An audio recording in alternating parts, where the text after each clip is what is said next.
Bom dia, eu sou Kenji Sakamoto, executivo da Clique TV, e hoje nós temos a honra de começar um novo programa que será um marco realmente dentro da programação da Clique TV, conteúdo UOL. Gostaria de apresentar para vocês, então, um novo colega, o titular do programa Caminhos do Sucesso, José Antônio Porcino, conhecido como Porcino. Porcino, bom dia. Bom dia, Kenji. Muito obrigado por atender ao nosso pedido de vir nos apresentar o programa e falarmos um pouco do que vai ser essa nova fase na minha vida. E teremos então você mais uma estrela dentro de nossa constelação de grandes artistas e empresários de sucesso que vêm contar as suas experiências. Hoje, no programa de estreia, nós tivemos aí um pequeno contratempo com o primeiro convidado, o Porcino vai explicar daqui a pouquinho, tá?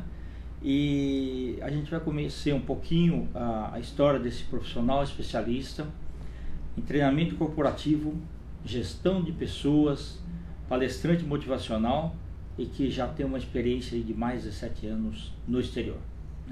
Porcino, quer falar um pouquinho sobre o primeiro convidado? O pessoal deve estar aguardando, por favor, por favor. Sim, o nosso primeiro convidado seria o Roberto Carmona, o primeiro convidado, o Roberto Carmona, repórter esportivo com mais de 50 anos de experiência no rádio brasileiro, é uma lenda viva hoje do rádio esportivo. E ele nos manda uma mensagem pedindo desculpas por não poder estar aqui, ele teve um contratempo de saúde, me autorizou a falar sobre o seu contratempo de saúde, e vai precisar de 15 dias de recuperação. Saiu ontem do hospital, eu estive na casa dele ontem à noite, conversamos um pouco, decidi até não gravar uma mensagem com ele, porque ele realmente não estava podendo falar muito. Mas ele deixa aqui as suas desculpas, estava muito feliz por ser o primeiro convidado e prometeu que daqui 15 dias, retornando à atividade, primeiro sábado, ele virá aqui no programa contar a sua história. Está demais, vocês vão ouvir o Carmona falando como ele começou a fazer transmissão esportiva com uma lata de tomate. Vale a pena ouvir. Excelente. Porcino, os nossos internautas gostariam de saber um pouquinho sobre você, tá?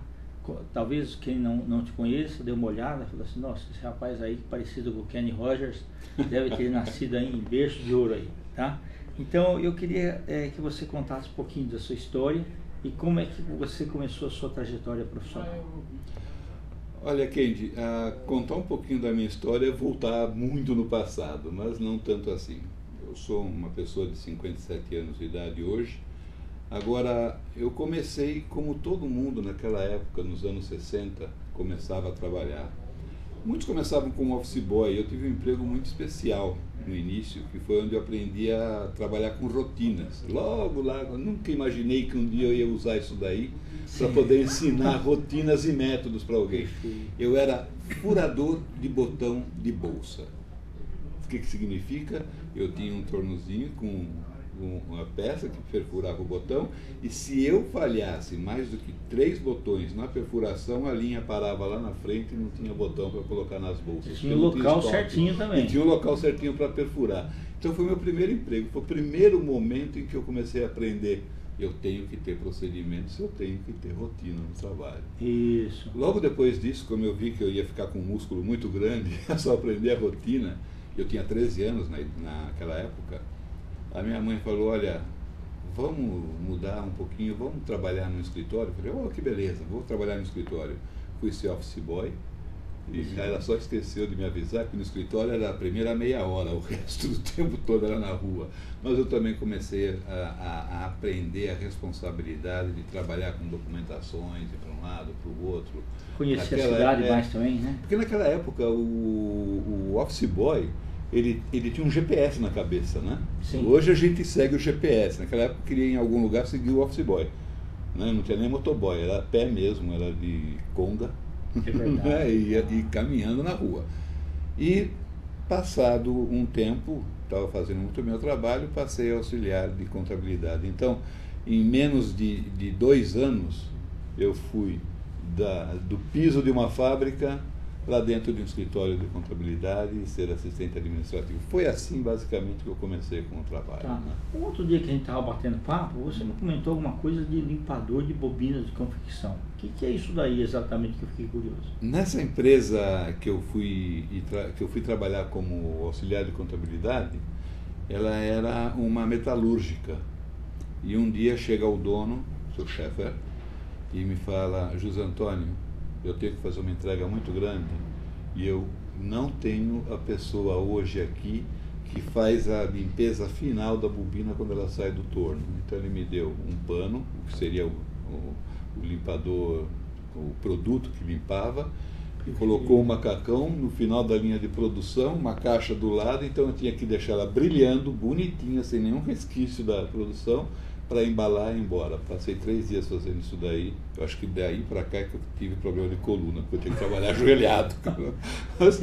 Mas são as coisas que ensinam a gente, porque a gente não tem a necessidade de falar: não, isso não é para mim, isso eu não vou fazer, isso é um trabalho que não está feito para a minha função. Não, tem a necessidade, somos uma equipe, participamos de uma equipe de trabalho, a gente tem que arregaçar a manga e tem que ir para frente, né? Tem que fazer. E isso eu fui aprendendo desde pequeno. E devo muito a esse homem, porque ele me fez conhecer a linha de produção da empresa inteirinha. Te deu a ideia do início ao fim, né? Exatamente. Então eu cheguei até a ser gerente, com 18 anos de idade, eu cheguei a ser um pequeno gerente de comercial dele. Bacana. Ainda não existia aquela célebre frase, né? É um trabalho difícil, mas alguém tem que fazê-lo. Não existia, mas eu aprendi na marra o que é um trabalho difícil, alguém tem que fazer. E tocou para mim fazer a limpeza das bobinas. E olha, não caiu dedo nenhum, viu? Foi até muito gostoso. Perfeito. Muito bom. Ursino, você é um cara muito letrado, né? Eu queria conhecer um pouquinho mais os seus estudos aí. Olha, eu comecei a pensar em estudar jornalismo, porque eu tinha um sonho muito grande. Esse sonho era conhecer o mundo. Eu sempre ouvia no rádio o pessoal falar que, olha, eu vou agora fazer uma cobertura de tal coisa em tal país. Isso lá pelos anos 70, estava já o Brasil indo disputar a Copa do Mundo no México, falava-se muito de viagens em outros países e tal. Eu ouvia os narradores esportivos, eu sou muito ligado no esporte, comentando dos países, visitando os países. Eu falei: pô, eu vou fazer jornalismo, eu quero conhecer o mundo, vou fazer jornalismo. Fiz jornalismo, fiz até o 7º semestre na FIAN, e que depois passou a ser FMU, e não consegui terminar o curso. Não consegui terminar o curso porque eu tive que trabalhar na Gessileve. Lá comecei a viajar como auxiliar de merchandising. Tranquei a matrícula. Falei: eu tranco a matrícula e volto no semestre seguinte. Eu depois percebi que muita gente faz isso. Eu tranco a matrícula, volto no semestre seguinte, o que não chega é o semestre seguinte. Então, você vai trancar a matrícula, pense 2 vezes sobre isso. E parti e mudei de área. Saí do estudo do jornalismo e fui para a área de marketing. Perfeito. Aprender no campo. E aprender com um passo, na época, anterior ao marketing que a gente faz no escritório, marketing de produto, desenvolvimento de campanhas, a trabalhar com o público fazendo merchandising. Bacana. E aí foi muito gostoso. Sim. Cursino, quando você fala Gessileve, você já entrou lá no topo lá ou não? Ou você fez alguma coisa mais trabalhosa, braçal, assim? Não, é trabalho braçal. como auxiliar de merchandising, nome bonito, falando que eu ia ele era um passo para chegar ao marketing. Quando eu entrei, falaram, aqui está seu carro. Eu tinha um carro, recebi um carro para trabalhar, era uma Kombi. Perfeito. Falei, caramba, eu vou mexer com marketing, o pessoal me dá uma Kombi. Eu não entendi direito o porquê, né? Quando eu cheguei na Kombi, eu percebi, ela estava cheia de caixas de detergente em pó, sabonete, detergente líquido Caixas e tudo pesadas, mais. né? Caixas pesadas, cada caixa com 12 volumes, cada volume com 500 gramas, você imagina isso. Aí fui fazer meu primeiro dia de trabalho num supermercado, antigo supermercado Sé, que tinha lá na área de Interlagos. Quando eu entro, eu vejo uma pilha de detergente que ia até o teto, né? E com várias coisas de decoração. Aí chega o meu chefe, o Sr. Walter, e fala, essa é a sua posição de trabalho. Eu olhei para o tamanho daquela pilha e falei, eu tenho que subir até lá, eu tenho vertigem, né? Ele falou, não, você vai no estoque, descer todas as caixas do produto, trazer para cá e decorar a pilha. A tua criatividade é que vai fazer, apresentável para o público para vender. Aí eu comecei a entender o que vem a ser a compra por impulso. Porque o meu primeiro impulso era largar tudo e ir embora, porque eu não queria carregar a caixa. Mas o impulso do consumidor, eu tive que começar a ver o que os colegas já faziam, qual a pilha que o público ia mais e buscava o produto e tentar fazer alguma coisa melhor. E sempre ganhar um espacinho um pouquinho a mais para a gente. Eu carregava uma média de 200 caixas de sabão em pó por dia no ombro. Era uma aqui, duas vinha de 6 descendo escada, porque não tinha elevador, e carregando. Então, olha, eu aprendi marketing e merchandising, gente. Eu posso dizer, carregando o peso do produto nas costas. Isso sim foi um fato. Cristiano, inclusive a disposição que você coloca lá, isso é muito importante. De repente alguém puxa um lá e derruba tudo. Exatamente. Então você tem que saber até a disposição correta. Tem que saber até a disposição. Eu me lembro uma vez que nós fomos fazer um lançamento de um amaciante e eu tive que sair de São Paulo com essa mesma Kombi e ir até Barretos buscar um monjolo, trazer essa roda de monjolo para o supermercado. Aí nós fizemos toda uma ligação numa garrafa desse produto que ficava lá em cima, com uma bombinha despejando água colorida na cor do produto, fazendo o monjolo girar, caindo do lado e toda na área do lado o produto para ser pego pela consumidora. O que a criançada fazia a mãe comprar esse produto é incrível. Sim. Porque eles queriam ficar perto. Ficou lúdico, né? Ficou lúdico. E isso, gente, é uma coisa muito bonita. É você aprender a teoria da faculdade, a teoria dos ensinos da faculdade, na prática, entendendo o público, vendo o que ele está fazendo, vendo a reação e a sensação dele, olhando os olhos do teu cliente e poder aplicar isso daí no trabalho. Foi fantástico. Daí passar para o marketing de produto foi um pulo. Aí sim eu entendi meu chefe. Você agora está pronto para fazer trabalhos de marketing de produto. Eu já entendia o meu consumidor. Porcino, você falou uma coisa muito importante. Como o local físico, a disposição, a forma como que você apresenta, né, influencia na compra por impulso. O internauta faz uma reflexão pequena da seguinte forma: você vai no supermercado antes de almoçar, com fome, você vai comprar certamente mais coisas do que você teria planejado comprar. É isso, Porcino? Exatamente, é isso. E vai num restaurante onde servem pratos de comida quilo. Os pratos estão sempre muito bonitos, bem apresentáveis. Se você vai num restaurante onde as bandejas não estão sendo abastecidas constantemente, provavelmente você vai uma vez, 2 vezes e vai embora. Você vai naquele onde tem aquela menina bem apresentável, com a sua gorrinha no cabelo, com luva, seu avental, e abastecendo e deixando a apresentação bonita, os seus olhos começam a comer muito mais daquilo que você necessita. Por isso que eu estou fazendo regime. Por isso que eu já emagreci 14 quilos. Porcino, na FIAM, né, conta um pouquinho sobre o projeto de rádio experimental. Na época que eu fazia jornalismo, eu tinha muito contato com o reitor da escola. E eu falei para ele, olha, eu adoraria fazer um trabalho voltado à comunicação com o nosso pessoal. A gente faz jornalismo, só que ninguém comunica nada aqui na escola. Esse era o início da FMU, né? Não, era já próximo à passagem de FIAM para a FMU. Entendi. Ele falou, ok, eu te dou um espaço para você preparar tudo isso daí. Então eu fui para a coxia do teatro, me deu os equipamentos, falou, se você produzir pelo menos 4 programas para a gente soltar 2 vezes por semana, em 3 horários aqui na faculdade, você pode continuar com esse programa e com essa rádio experimental. Porque hoje ela existe, e hoje já tem sua tecnologia e tudo mais, mas Perfeito. O primeiro programa, eu me lembro, fui eu que fiz. Nem sei se está marcado nos anais da faculdade, se está registrado, mas nós falamos sobre Antônio Maria, sobre Dolores Duran, contando a história do romance dos dois, contando a história da ligação deles à música, à criatividade, à facilidade de interpretação de Dolores Duran, e por incrível que pareça, os estudantes adoravam.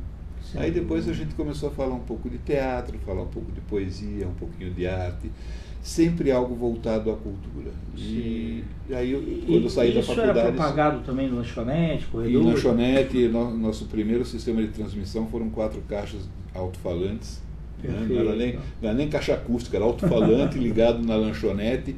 E eu pude perceber que pela segunda, terceira semana, e a gente não jogava o programa, era a nossa forma de pesquisa, né? O pessoal já veio perguntar, o que aconteceu? Vocês não produziram nada? O que vai ter? Qual é o próximo programa? Então nós percebemos que estávamos no caminho certo. Pesquisa de público, né? Perfeito. Pesquisa de audiência. E os internautas estamos assistindo, né? Estamos falando uma década, 70, em que não existia internet. Então a pesquisa tinha que ser muito acurada. Você tinha que buscar os jornais atuais, jornais mais antigos, você tinha que buscar revistas, exigia um trabalho de pesquisa mais intenso, né? Exatamente. E o trabalho de pesquisa era feito praticamente face to face, não tinha jeito. Você tinha que estar junto com o teu ouvinte, junto com o teu cliente e saber o que ele pensava. Hoje a gente ainda tem isso, porém com a internet eles têm condições de responder massivamente via sites de pesquisa, quer dizer, a amostragem é mais rápida, mas ainda exige muito do contato, olho no olho, com o teu consumidor, em qualquer área, qualquer segmento. Tá bom. Por sinal, quando estava ainda na via de futuro jornalista, né? Então você falou de rádio, né? Deu vontade de fazer teatro também, não? Olha, eu fiz, foram 1 ano e meio muito gostosos, onde nós fazíamos teatro infantil. Nós tínhamos um grupo de teatro amador na FIAM. A faculdade foi excelente para mim. Eu posso não ter terminado o curso de jornalismo, mas eu mexi com rádio, mexi com comunicação, mexi com a criação, com a produção de programas e também fui produtor de teatro amador.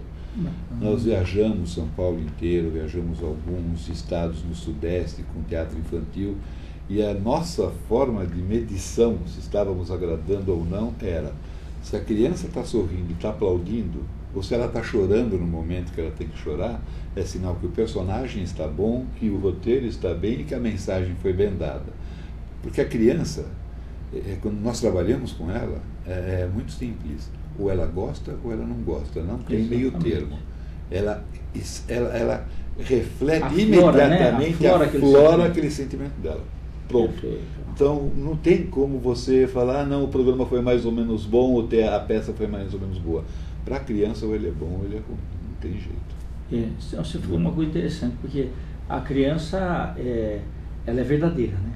Exatamente. Então, no seu sentimento. Agora, agora nos adultos a gente tem alguma surpresa, por exemplo. Teve uma ocasião que eu li uma reportagem da Paulo Tranco, quando ele estava vivo. O script da peça é o mesmo todos os dias. Né? Ele contava que tinha ocasiões que ele contava uma anedota, piada, e o teatro inteiro caía abaixo. E no outro dia ele contava e ninguém ria. Então dava a impressão que lá na entrada todo mundo combinou, falou, hoje nós não vamos rir. Coisa interessante, né?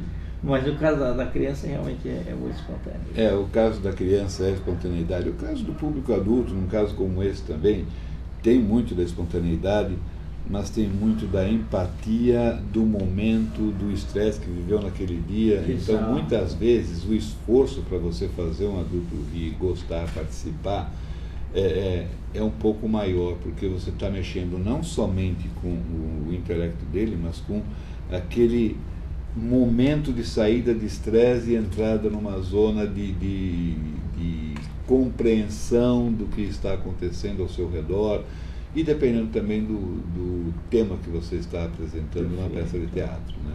Se ele é muito pesado, claro, o pessoal vai ter reações um pouquinho diferentes. Se eu for participar, assistir uma peça de teatro com piadas muito pesadas, eu não sei se eu teria uma reação tão agradável. Entendi. Eu gosto da piada mais inteligente, eu gosto da piada um pouquinho mais lúdica, mas não tão agressiva, né? Entendi, perfeito. Então isso mexe com o intelecto da gente. Tá bom.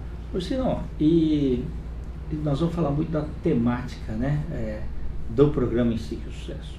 E aí, quando a gente fala em sucesso, realmente ele envolve aí, no caso dos empresários, o mundo corporativo. Tá? Fala um pouquinho da sua entrada no mundo corporativo.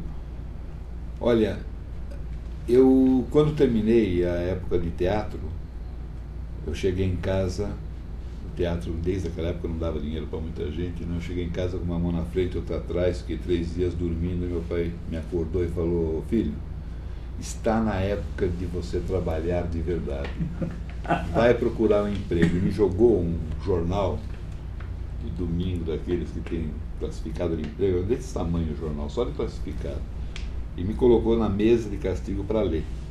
Você vai ler isso aí. 23 anos na época, né? 23 anos na época, para ler. Então você imagina, um rapaz de 23 anos com o pai do lado, lendo um jornal de classificados procurando emprego. Eu entrei numa empresa de pneus, né, que me chamou a atenção, que também dava carro e podia viajar pelo Brasil.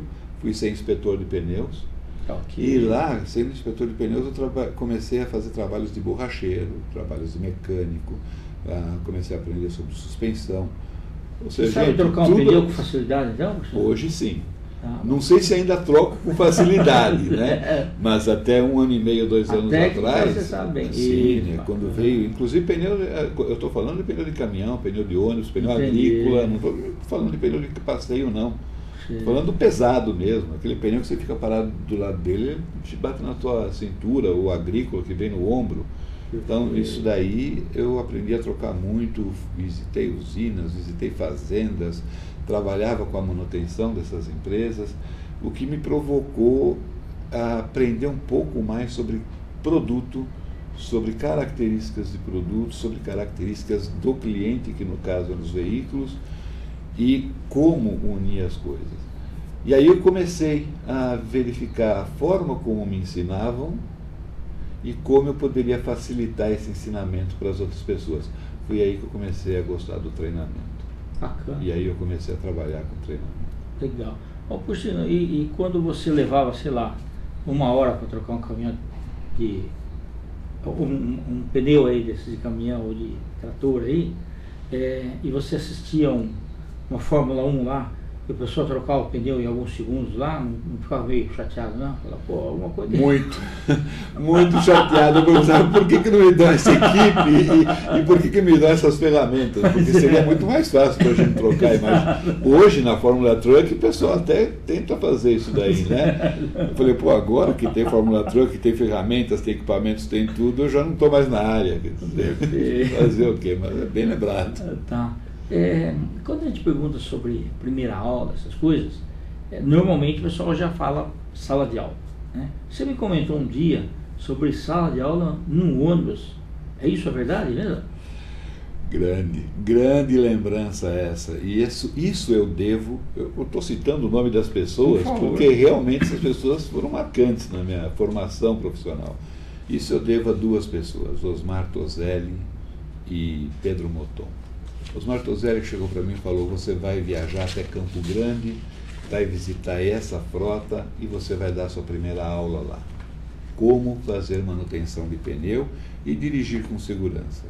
Eu fui para Campo Grande, dirigindo uma Brasília branca, ano 78 mais ou menos, uma velocidade fantástica, top de 100 km por hora. Né? Barulho Imagina. dentro do carro? Nossa, fantástico, fantástico. A gente aumentava o som do rádio, fita cassete, não tinha CD, não tinha nada. E fomos embora. Não, e também algumas estradas lá não pega rádio. Não pega. Exato. Não pega rádio. Então a gente viajava uma boa parte do tempo sem ouvir nada. E fui eu e o Pedro Moton para lá, slide, aqueles de vidro ainda, feito nanquim, né? E fomos dar a primeira aula. Chegamos lá, onde que fica a sala de treinamento? O rapaz apontou no fim do estacionamento. Nós procuramos, não tinha nada. Mas tem um ônibus lá. Sim, já está preparado, tem até a tela. Rapaz, Campo Grande, 11 horas da manhã, uma lua de 34, 35 graus fora, dentro do ônibus sem ar-condicionado, estavam seus 42 graus, entraram 20, 25 motoristas e o Pedro foi dar a primeira aula. Eu falei, Pedro, eu nunca dei aula na vida de pneu, vai ser a primeira. Ele falou, senta aí e veja. Então eu assisti a primeira aula, cada aula 40 minutos. Assisti a segunda, entraram mais 20 pessoas, o terceiro grupo entrou. Aí ele chega, eu quero apresentar para vocês o seu instrutor. Eu olhei para a cara dele e falei, você não vai fazer isso. Ele falou, já fiz. O Porcino vai me dar aula. Daquela época começou a me chamar esse dia ele começou a me chamar de Porcino. Eu deixei de ser José Antônio para ser Porcino no mundo corporativo. Sim. E eu dei minha primeira aula. Além da temperatura, tinha o suor do desespero de estar falando pela primeira vez. Mas foi fantástico. A hora que acabou, saí correndo e fui para o banheiro. Mas foi muito bom, foi muito gostoso. Daí para frente foi tranquilo. Daí para frente não parei mais. Tá bom. Ô Porcino, e falando em idiomas, como foi a sua primeira aula de espanhol? Isso foi uma trampa que me hicieron. Uma trampa. Um grande argentino, o senhor Gustavo Rifili. Foi em Campinas. Em 84, por essas aulas que eu dava no Brasil todo, ele tinha o primeiro grupo de analista de pneus espanhol. De língua espanhola, desculpa. Certo. Né? Então, tinha gente de todos os países aqui da América do Sul e eu ia dar aula de mecânica. Então ele falou, olha, mecânica, não se preocupa muito, você mostra as peças, eu te escrevo como é o nome da mecânica, da peça em espanhol, você fala, ele me treinou a falar e tudo mais. E eu caí na primeira do Pedro Moton e caí na segunda dele.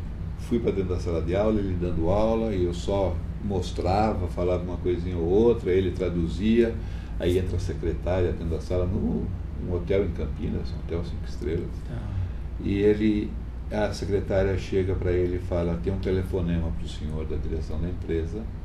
Ele sai, Porcino, por favor, dá para você continuar a aula para mim com ele, são 5 minutinhos só. Já não era mais slide, eram transparências, né? Então eu ia trocando as transparências em espanhol, falando com o pessoal, 5 minutos, o relógio lá na frente, eu olhava, 6, 7, 8, 10, 15 minutos, o homem não veio, eu continuei a aula. Né? O exercício que eu tinha dado para as pessoas já tinha terminado, então eu continuei a aula, fui no portunhol tranquilo. Saí para o coffee break, fui na sala dele, olhei e falei, já terminou o telefonema? Ele falou, que telefonema? Eu falei, como? O diretor veio, chamou o senhor não voltou para a aula? Ele falou, não, isso eu tinha combinado já com a secretária para deixar você lá dando aula, porque senão você nunca ia começar a dar aula em espanhol na tua vida. Sim. Foi a primeira aula de espanhol, porta de entrada para ser transferido para o México. Um ano depois eu estava dando aula no México. Nunca mais esqueço que eu devo agradecer esse homem, porque minha vida internacional estava começando naquele dia. Beleza. Então foi aí que você começou a sair para o exterior, então. O México foi a porta de entrada? O México foi a porta de entrada. Depois desse trabalho que eu fiz com ele, depois de estar dando aulas toda semana em um outro idioma, o pessoal começou a pedir, olha, manda o Porcino para dar aula aqui, porque eu não tenho condição de mandar 10 funcionários para o Brasil, então é mais fácil mandar o Porcino aqui, a gente paga a despesa, paga tudo. Aí fui, primeira aula foi em Lima, Peru, logo depois foi em La Paz, na Bolívia, e eu precisei ficar em La Paz, na Bolívia, o primeiro dia parado no hotel, né? Porque 4.000 e poucos metros de altitude. Sim. Cheguei, peguei minha mala, carreguei 5 metros, pus no chão e falei, daqui eu não saio. Não consigo dar mais 2 passos. Daí para frente, eu comecei a tomar uma atenção muito grande e me preparar para a cultura de cada país que eu ia visitar. Maravilha. Isso é um grande aprendizado. Exatamente. Né? Então não é simplesmente chegar e falar, oba, sou um brasileiro que veio aqui ensinar. Não. A gente vai ensinar, mas a gente vai aprender muito com eles para poder ensinar o que realmente eles precisam aprender. E aí, cada viagem eu procurava conhecer tudo de todos os países. Maravilha. Bacana. E quando que mudou para o Grupo Continental de Pneus? Eu mudei para o Grupo Continental de Pneus já vivendo no México, tinha acabado o meu contrato com a primeira empresa, vim para o Brasil, né, de volta, cheguei aqui, estava mudando o Collor, estava por sair ou não sair, com aquele plano econômico dele e tudo mais. Eu olhei para minha esposa e falei, nós vamos encarar essa? Ela falou, não, vamos voltar para o México. Você volta comigo? Volto. Falei, então tá bom, vamos voltar. Peguei meu filho, botei ele dentro do avião, liguei para um amigo lá no México, falei, meu filho está chegando no voo de amanhã, pega, já leva para a escola, eu chego em uma semana com a menina e com a minha esposa. Voltei. Chegando lá, uma mão na frente, outra atrás, sem emprego, sem nada. Eu liguei para o presidente da General Tire na época, que eu tinha trabalhado com ele no Brasil, e falei, estou precisando de emprego. Mas eu não tenho General Tire no Brasil mais. Eu falei, não, estou vivendo no México. Ele falou, então espera 48 horas que eu vou arrumar um posto para você. E fui ser gerente de treinamento do General Tire no México. Excelente. A General Tire é uma empresa do Grupo Continental na época. Perfeito. Porcino, nós vamos ter um intervalo daqui a pouco, mas eu queria o seguinte, essa daí não pode deixar de contar, tá? Que negócio é esse de empurrar avião? Isso foi no Equador já. Gente, eu fui fazer um trabalho de desenvolvimento de produto no Valle del Cauca, no Equador. E lá você só chegava com o avião do exército. O aeroporto era pequeno. Quando o avião estava chegando, tocava uma sirene, porque as vacas já estavam acostumadas, elas saíam das laterais do aeroporto para o avião poder descer. Quando ia subir, a mesma coisa, e porque tinham os índios e todo mundo atravessando. E as vacas tinham procedimento. Elas tinham procedimento, elas foram treinadas para isso. E eu percebi que na hora da gente entrar no avião para decolar, para ir embora, todo mundo deixou sua bagagem do lado e foi até o avião. Não tinha nesse aeroporto aquela maquininha, o tratorzinho que levava o avião até a ponta da pista para ele poder começar o seu recorrido, né, em espanhol, para poder decolar. Eram os próprios passageiros e o próprio pessoal da aeronáutica que empurrava o avião. Eu tenho fotos, um dia eu vou trazer para mostrar para todo mundo, empurrando o avião. Um livro, coloca essa foto, que é inusitada, né? Olha, incrível, eu empurrei um avião para poder decolar. Eu conto isso daí, mas eu tirei a foto. Eu estava lá naquele grupo empurrando o avião. Decolamos, e depois tem uma historinha gostosa também da chegada no outro aeroporto, e mais 45 minutos de barco para poder chegar no acampamento na selva amazônica equatoriana para desenvolvimento de um produto. Essa também é muito bacana. Bacana. Pessoal, nós vamos fazer então um rápido intervalo aí de caminhos do sucesso, né? Vocês veem que vai ser um programa realmente muito gostoso, porque ele muitas vezes foge à regra, né? Os executivos vêm aqui e contam pontos de vista pessoais vividos, né, intensamente muitas vezes, né, na sua trajetória, mas que de qualquer forma nós tiramos lição de tudo. Tudo que acontece para a gente sabe, vai incorporando nossas crenças e valores e fazendo com que aquilo possa ter uma utilidade melhor, né, assim, mais ampla de visão aí nas oportunidades que a vida nos dá. Okay? Então nós vamos para um rápido intervalo e já voltamos com o apresentador entrevistado, que hoje é entrevistado.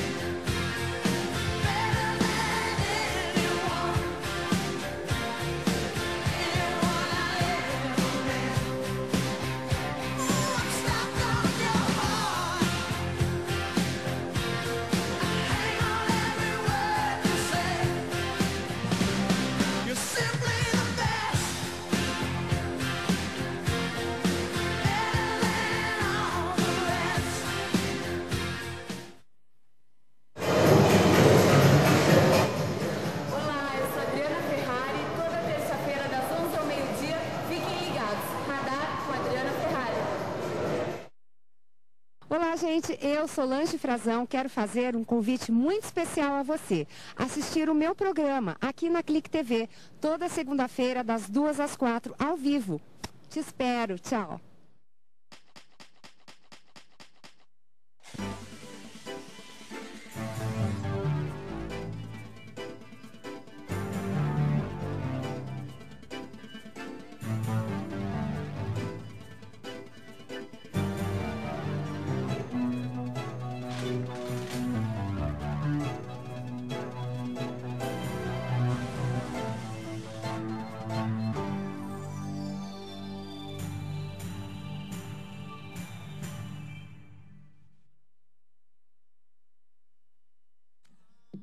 Oi, gente, eu sou a Patrícia Liberato, tô aqui na rádio e é o seguinte, a partir de agora, todas as quintas-feiras, a partir das 23 horas, a gente tem o Tá Tudo Liberato aqui na Clique TV da UOL. Vários convidados, meus amigos, vindo para poder bater um papo bem legal com a gente. Então, não esqueça, toda quinta-feira, a partir das 23 horas, aqui na Clique TV. Um beijo para vocês.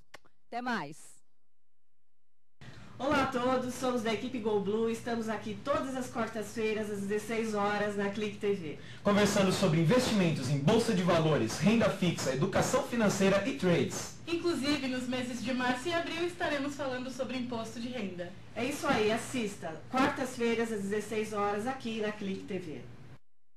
O negócio é o seguinte, agora todos os sábados, assim que meu programa acaba na Rede TV às 19h45, você pode me assistir e acompanhar o programa na íntegra aqui, na Clique TV. Um beijo pra vocês.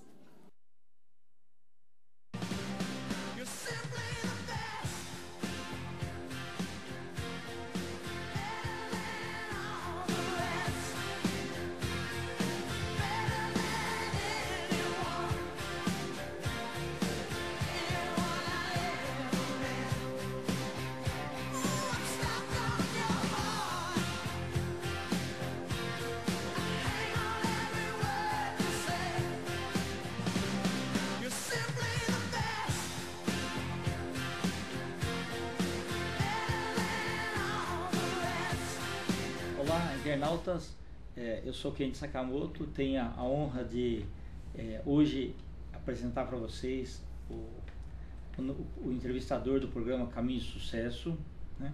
Quem assistiu aí a primeira parte do nosso bate-papo aí, bastante interessante, deve ter se divertido bastante, deve ter desopilado o fígado, né? E é uma das propostas aí do nosso programa aí, né?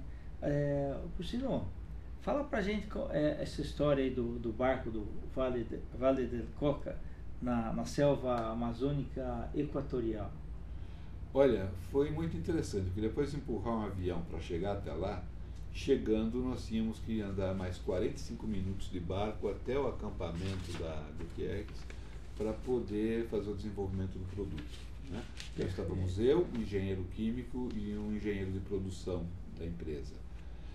Quando chegamos, vocês vão de barco. Ok, nós chegamos, era uma lanchinha pequena, cabiam 5 pessoas, um indígena para dirigir, o rio com muitos bancos de areia, né?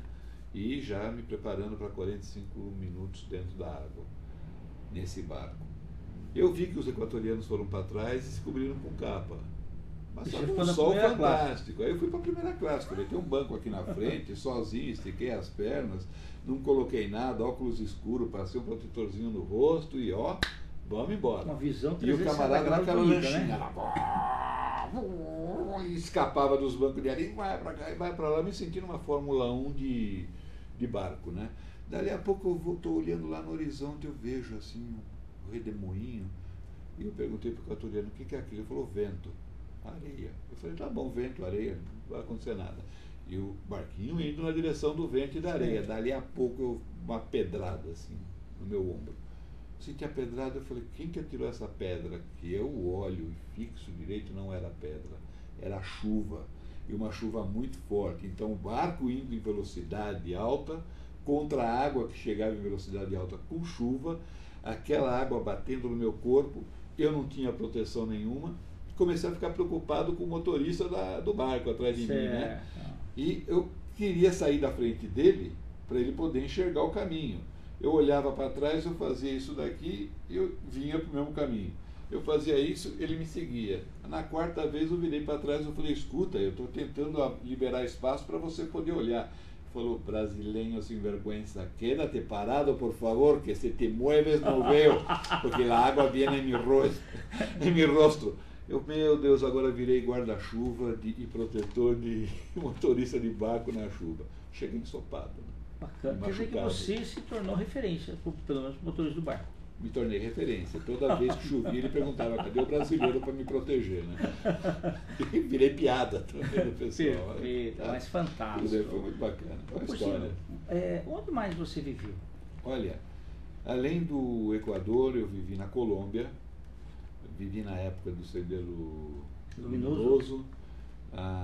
Eu vivi 2 meses lá. Depois que eu saí 2 vezes de 2 clientes e 1h30 depois estouraram bombas nas imediações, eu pedi transferência. Foi quando me mandaram para Quito e eu fui morar no Equador, atendendo a mesma região. Vivi também na Colômbia, prestando serviços para as empresas na Colômbia. Lá era a época do Escobar. Perfeito. Então tudo quanto foi guerrilha eu passei por perto, né? E eu estava vivendo essa história num livro aí, né? Nós vamos, eu acho que o seu convite para contar essa história toda num livro, eu vou começar a aceitar, viu? Tá perfeito. Quando eu cheguei no México também foi na época do terremoto, daquele terremoto grande no México. Então cada vez que estava acontecendo alguma coisa no país eu passei. Na Argentina eu vivi na época da mudança do plano econômico, foi muito bom, foi uma experiência fantástica. Mas não é época da hiperinflação, né? Foi nessa época. Foi nessa época. Eu fiquei 1 ano antes e 6 meses depois durante a hiperinflação. Voltei para o Brasil, peguei um cargo de gerente de Customer Service para toda a América Latina, desenvolvi essa área, esse departamento para a empresa. E pelos resultados me convidaram para ir para a Alemanha. E eu aceitei. Bacana. Aí eu falei, pera, Alemanha, eu só falo inglês e espanhol, vou ter que aprender alemão. Cheguei lá, em novembro de 2002, sozinho. Em Hannover. Em Hannover, com um frio danado, sem falar uma palavra de alemão, me virando no inglês com todo mundo. Foi uma experiência fantástica. Lá eu aprendi com um diretor executivo chamado Hans Schaber, uma coisa muito bonita. Ele chegou para mim e falou, Mr. Porcino, I will teach you to have the helicopter view. Eu falei, bom, você quer que eu aprenda a ter uma visão de helicóptero? Não entendi. É a visão da águia, né? É a visão da águia. Aí ele falou, até hoje você foi um excelente gerente operacional de tudo que você criou. A partir de agora, você vai ser um gerente estratégico e você vai cuidar do marketing internacional da Continental na área de pneus. E a minha faculdade foi realmente em Hannover durante 1 ano com esse homem. Tudo de planejamento estratégico, operacional, tático, gerenciamento de gerentes e diretores executivos eu aprendi com ele. Como perceber, como escolher até a letrinha que vai na lateral de um pneu para ela dar uma identificação correta, esse homem ensinou.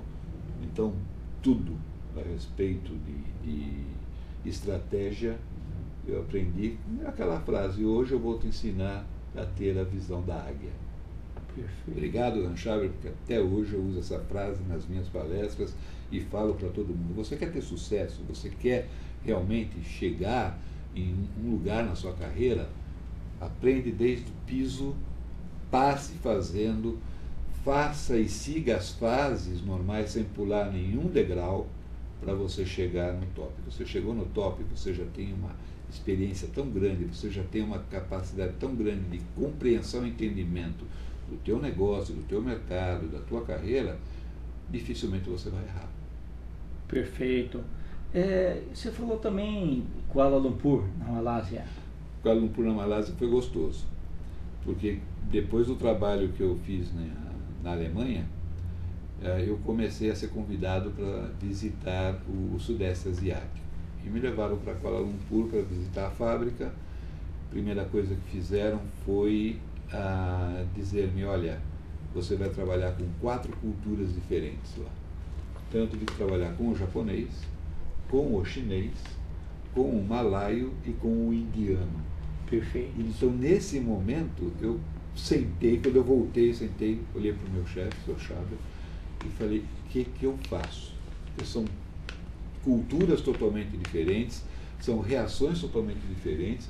O chinês é incrível, ele é workaholic, ele começa a trabalhar às 6 horas da manhã e para às 5 para 6 no dia seguinte, ele não para. E com uma energia... E uma energia que esse homem não cansa, essa mulher não cansa. E você pergunta uma coisa para eles não precisam de hard disk do computador, está tudo aqui, o camarada sabe dia, data, hora, o que acontece, ele tem uma lógica de procedimento, uma lógica de tempos e movimentos fantástica. O japonês é a mesma coisa. O malaio, ele já gosta de operacionalizar mais as coisas que o chinês está desenvolvendo, que o japonês está desenvolvendo, e o indiano a mesma coisa também. Mas as religiões, elas se mesclam com o trabalho. Então eu tive que aprender a respeitar o horário da reza, a respeitar o horário do descanso, a respeitar o horário do almoço. Eu tive que perder aquela aceleração do brasileiro de querer fazer as coisas rápido, e também do alemão, na sua rigidez dos processos, para me adaptar de como pegar tudo isso, colocar num país com uma característica tão especial, que é a Malásia, e utilizar as competências de cada etnia. Aí é que foi a parte mais gostosa desse trabalho, que foi realmente dar a quem de direito a sua responsabilidade, a sua função naquilo que ele era melhor. E isso me ensinou a ter uma compreensão das pessoas, dos fatos, das ações, dos porquês das religiões, dos porquês da sociedade ser daquela maneira, fantástica. Foi uma experiência fenomenal. E Kuala Lumpur é um país especial. É um país que é calor o ano inteiro, o dia todo. Na época do inverno tem a chuva das 4 e a chuva das 5. A Fórmula 1 faz a corrida no horário da chuva exatamente para dar aquela emoção para a gente, se vai ter corrida ou não, né? Mas é uma coisa muito boa, muito fantástica. E tinha aquelas 2 torres que eram as maiores do mundo também, né? Exatamente. Eu cheguei só até a metade da torre. Como eu tenho vertigem, até a metade eu fui, mas minha família foi até lá em cima, passeou, quando iam. E uma coisa gostosa de quando você vai viajar e vai morar no exterior, porque esses 17 anos que ele falou, não é que eu ia para o exterior, a família ficava aqui e eu voltava. Família, móveis, os cachorrinhos foram junto o tempo todo. Então, a minha filha saiu do Brasil com 3 anos de idade e voltou com 22. Meu filho saiu com 6 anos de idade e voltou com 26, eu estou mais ou menos assim na conta, mas conseguiram uma riqueza fantástica. Cada um deles hoje fala 4 idiomas, puderam escolher bem a sua faculdade, estão formados naquilo que eles gostam. E minha filha é formada em turismo, não sei porquê, acho que ela puxou um pouco o pai, né, que viaja para tudo quanto é lado, mas até no lado pessoal foi muito vantajoso. E Kuala Lumpur foi muito especial, até para ela, para a menina. E talvez, Porcino, a palavra mais indicada aí para tudo isso daí é adaptabilidade, né? Adaptabilidade é essencial. Por isso que quando eu faço minhas palestras, faço minhas conferências, eu sempre falo para o meu público, gente, não adianta nós querermos impor aquilo que a gente quer fazer. Nós temos que adequar aquilo que nós queremos fazer à característica e à especialidade, à particularidade de cada país. Quando você consegue trabalhar com as pessoas, compreendendo por que elas fazem algo, por que elas agem de determinada maneira, fica muito mais fácil de você fazê-las compreender aquilo que você quer. E fica muito mais fácil de você conseguir resultados para aquilo que você está procurando, dentro de uma função, dentro de um departamento, dentro de uma produção, de um marketing, seja a área que for que você atua. Primeiro compreenda quem está do teu lado, primeiro compreenda as reações de quem está do seu lado, primeiro entenda aquilo que essas pessoas estão buscando, e aí sim que você pode fazer a aplicação de tudo aquilo que você quer aplicar dentro da sua empresa. E isso, para quem trabalha com consultoria, para quem trabalha com treinamento, é o início de um caminho de sucesso. Perfeito. O Porcino, nosso bate-papo está muito gostoso, quer dizer, uma aula fantástica aí, né, de garra, de determinação, né, de adaptabilidade das coisas. Eu queria que você deixasse uma mensagem, né, desse programa aí que se inicia hoje. O programa, eu tenho muita esperança de que ele possa trazer muita coisa boa para os internautas. Contar as histórias de vida de pessoas que hoje são referência no seu segmento. O time está ótimo, o time de entrevistados está ótimo. Nós vamos ter, posso citar alguns já? Por favor. Nós vamos ter a Cristina Franco, vice-presidente da BF, nós vamos ter a Giovana Donella, que é CEO do Grupo Multi, o seu Carlos Martins, que é o CEO do Grupo Multi, presidente do Grupo Multi, que tem mais de 5.000 escolas profissionalizantes no Brasil e no exterior. Nós vamos ter Éder Luiz, Roberto Carmona, Juarez Soares. É uma quantidade de gente que, para chegar onde está, tiveram que correr bastante e ralaram bastante.